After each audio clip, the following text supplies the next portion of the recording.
हाँ जी जी चाची जी। हाय ला, 501 रुपया नेग हा। हाँ।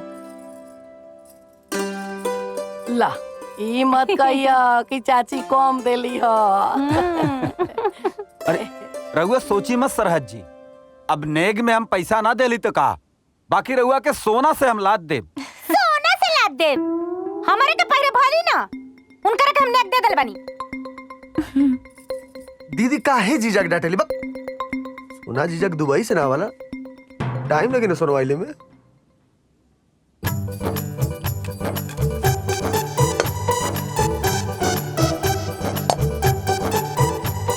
ले, नीमन नीमन खाना सबके रोज ना मिले, और सबके नसीब में ना रसिया पूरी ना रहेला।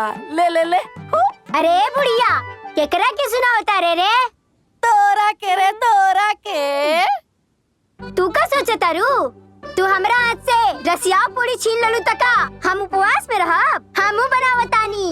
अरे तब बनाओ ना रे पगला, बनाओ। हम बनाओ।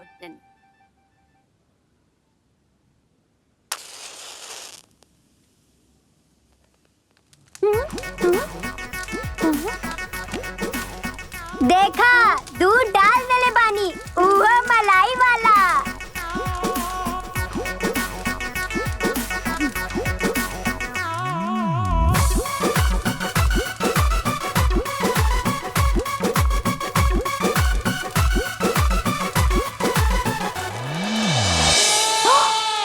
ई बहना काजू, किशमिश और बादाम।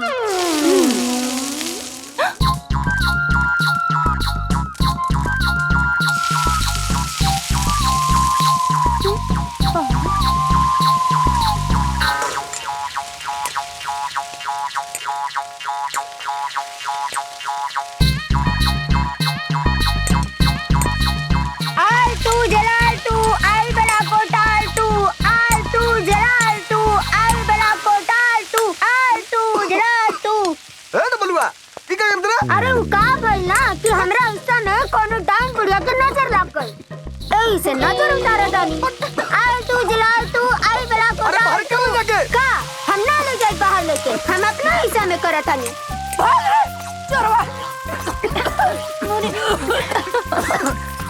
आल बला को डाल तू, आल तू जलाल तू, आई बला को डाल तू, आल तू जलाल तू, आई बला को डाल, आल तू जलाल तू, आई बला को डाल, आल तू जलाल तू, आई बला को डाल तू, आल तू जलाल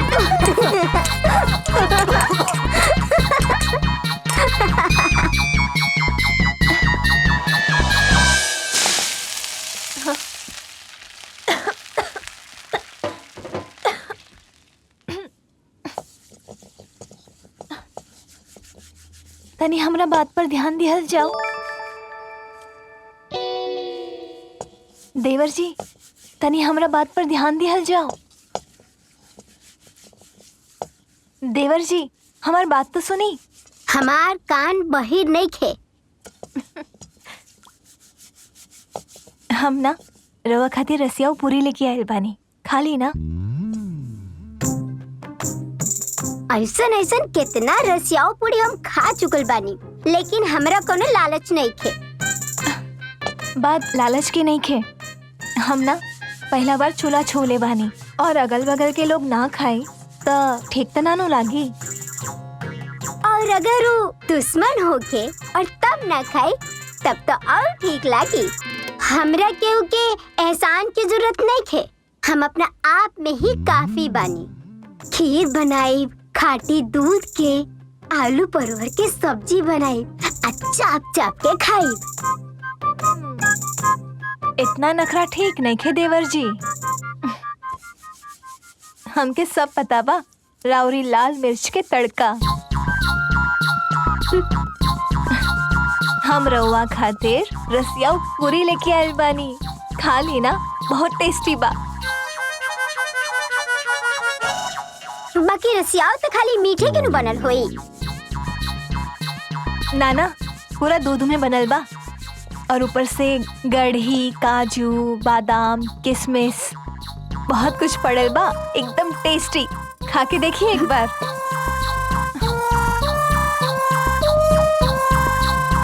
केहू आवता, जल्दी ले केहू आवता।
भौजी,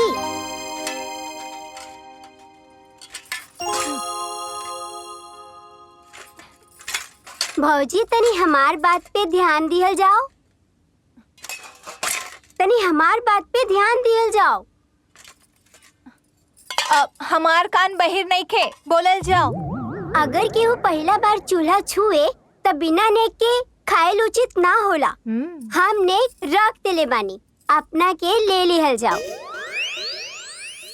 और ओ नेक अगर कोनो दुश्मन दी त लिहल और उचित ना होला। लेकिन हम तो दुश्मन ना है ना, हम तो देवर हैं। बाकी हमार कुछ दुश्मन लोग हमरा भाई के दुश्मन बना देले। हम नेक के लालच में केहू के रसिया पूरी ना देनी है। हमरो लगे बहुत पैसा बा। भले पैसा होई, लेकिन हमार पैसा तो एगो देवर की तरफ से अपना भौजी के नेक हा। और अगर छोट बड़ के इज्जत करे तब बड़ के भी छोट के मान रखे के चाहिए।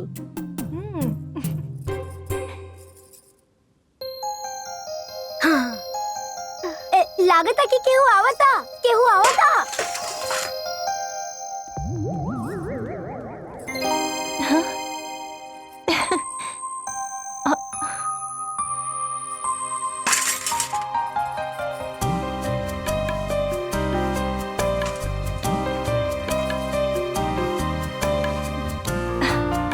ये हमार देवर जी के पैसा है।